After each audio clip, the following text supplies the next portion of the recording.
क्या आपको भी ये प्रॉब्लम फेस होती है कि आप 7-8 घंटा कंटिन्यूअसली पढ़ते हो लेकिन अगले दिन सुबह आपको कुछ भी याद नहीं रहता? आपकी मेहनत में कमी नहीं है, कमी है आपकी स्टडी हैबिट्स में। तो आज इस वीडियो में मैं आपके साथ 5 अपनी टॉप स्टडी हैबिट्स शेयर करूंगा जो मैंने अपने स्टूडेंट लाइफस्टाइल में सीखी हैं। जैसे कि आप लोगों को यहाँ पर जो लोग देख रहे हैं उनको पता होगा कि एक इन्फ्लुएंसर, यूट्यूब कंटेंट क्रिएटर होने के साथ साथ I am also a teacher. So ये चीज़ें मैंने सीखी हैं अपने पूरे लाइफ स्पैन में कि ये स्टडी हैबिट्स जिन्होंने मुझे हेल्प की है अपनी चीज़ों को जो मैं पढ़ता हूँ उसे रिटेन करने की। तो चलो मैं आपको ये 5 स्टडी हैबिट्स बताता हूँ, और वीडियो पसंद आए तो चैनल को सब्सक्राइब जरूर कर देना। We are growing but we want your support, और वीडियो को लाइक जरूर करके और अपने दोस्तों के साथ शेयर जरूर कर देना। तो ये क्या 5 स्टडी हैबिट्स होंगी, चलिए इनके बारे में बात करते हैं। सबसे पहली स्टडी हैबिट होती है 50-10 स्टडी प्लान।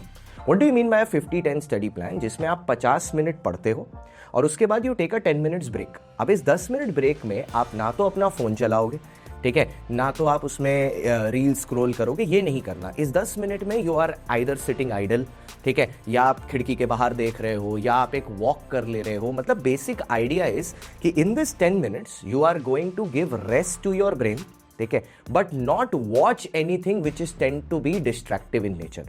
50 मिनट पढ़ा, 10 मिनट ब्रेक लिया, उसके बाद अगर आपको लग रहा है कि हाँ आप एक और साइकिल चला सकते हो, you go to the next cycle of again studying for 50 minutes, taking a break of 10 minutes. Actually ये साइंटिफिकली प्रूवन है कि हमारे ब्रेन को एक डीप स्टडी मोड में जाने में या एक अंडरस्टैंडिंग मोड में जाने में अराउंड 25 to 40 मिनट्स लगते हैं। So it will require for you to sit with 50 minutes. एक ऐसी प्रोमोडो टेक्निक भी है जो कि बोलती है कि 25 मिनट पढ़ के आप 10 मिनट का ब्रेक ले सकते हो, बट वो फिर काम नहीं करेगी क्योंकि आपका ब्रेन उस डीप स्टडी मोड में जा नहीं पाएगा। So this is my first tip. Second would be active recall. जैसे क्या होता है, हम लोग पढ़ते जाते हैं, बट हम लोग ना कभी उस चीज़ को वापस याद करने की कोशिश नहीं करते। जैसे मैं भी क्या था, जब मैं पहले पढ़ता था तो मैं हाइलाइटर लेके बैठता था और इंपॉर्टेंट पॉइंट्स को हाईलाइट करते जाता था, और एक समय के बाद मेरे को रियलाइज़ होता था कि पूरी बुक ही हाईलाइट हो चुकी है, ठीक है, लेकिन याद कुछ भी नहीं है। और जब भी ऐसा लगता था कि यार याद करना है तो पहले मैं बुक खोल के चेक करता था उसको। आपको ये नहीं करना है। With the 50-10 approach you should try active recall. आपने जो भी चीज़ें 50 मिनट में पढ़ी हैं, आपको रिमेनिंग 10 मिनट में आप उनको याद करने की कोशिश करो। याद करने की कोशिश in the sense you try, ठीक है, कि उस 10 मिनट में आपने उस पेज में जो जो चीज़ें पढ़ी हैं उसको याद करने की कोशिश करो। एक रफ नोटबुक निकाल लो, उनको लिख लो। अब जितने पॉइंटर्स आपको याद आए उनको आपने लिख लिया, जो आप नहीं लिख पाए आपको पता है कि यही जगह पर आपकी वीकनेस है और इस पर आपको दोबारा काम करना है। So active recall is something which will help you to remember things which you have studied. तीसरी चीज जो सबसे ज़्यादा ज़रूरी है, आजकल एक ट्रेंड चला है कि एग्ज़ाम के पहले नाइट स्टडी कर लेंगे, 2-3 घंटा सो के पूरी रात भर पढ़ लेंगे और अगले दिन सुबह जाके पेपर में रिकॉल कर देंगे। मैं आपको बताता हूँ, अंडर मोस्ट सर्कमस्टांसेस आप नहीं कर पाओगे। उल्टा जो चीज़ें आपको आती भी है ना, पेपर के प्रेशर पर आके आप वो चीज़ें भूल जाओगे। So sleep is very important. At least a 6 hour sleep is very very important, क्योंकि जब आप सो रहे होते हो ना तभी आपका ब्रेन चीज़ों को स्टोर करता है। It's only when you are sleeping that is the time when your brain is storing the information कि वो दूसरे दिन आपको वो चीज़ रिक्रिएट करके दे दे। तो sleep is very very important.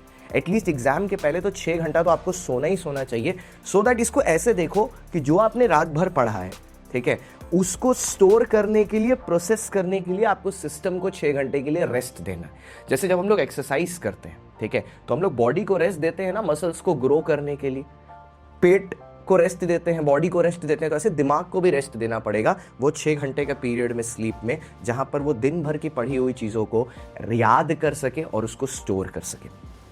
Habit number 4 which is one of the most important things, और ये वो चीज़ है, ठीक है, जो बच्चे अक्सर गड़बड़ कर देते हैं, ठीक है, और मतलब बच्चे ही नहीं, प्रोफेशनल से भी ये गलती, बहुत कॉमन मिस्टेक है ये, ठीक है, और इसी को हम लोगों को सबसे ज़्यादा सॉर्ट करना है।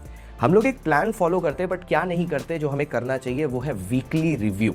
Yes sir, weekly review is very very important. आप जो चीज़ें पढ़ रहे हो, ठीक है, आपको वो चीज़ें याद हो रही हैं या नहीं हो रही हैं, इसका आपको वीकली रिव्यू करना बहुत बहुत ज़्यादा ज़रूरी है, ठीक है।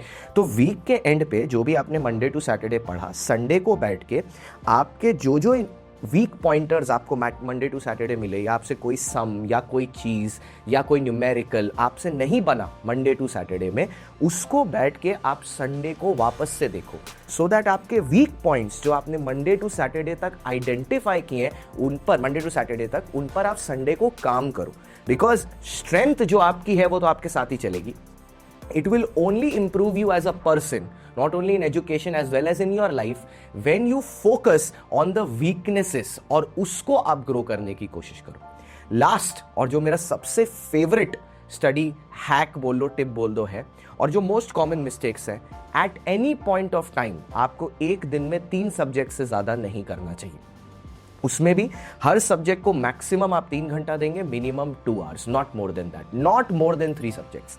क्योंकि अगर आप 3 सब्जेक्ट से ज्यादा करना शुरू करते हो ना, इंफॉर्मेशन ओवरलैप्स हो जाता है, इसकी पढ़ाई उसकी पढ़ाई के साथ मिलने लगती है, और at the end of the day आपको ऐसा लगता है कि मैं बैठ तो 9 घंटा गया हूं, पढ़ तो मैंने 9 आवर्स लिए हैं, लेकिन मेरे को याद कुछ भी नहीं है। And that is the demotivated person which will be entering the next day with the back of his mind कि भैया जो पहले दिन किया था मैंने वो तो मेरे को कुछ याद ही नहीं है। Now this is you heading towards your own destruction. तो ये बिल्कुल ना करें। तो ये 5 स्टडी हैबिट्स का आप ध्यान रखो। This channel is all about making things better for you. तो आप इसको देखते रहो और इन चीजों को अपनी जिंदगी में अप्लाई करो, और इसके कमेंट सेक्शन में मेरे को जरूर बताना कि how this video was helpful for you. Thank you so much for watching.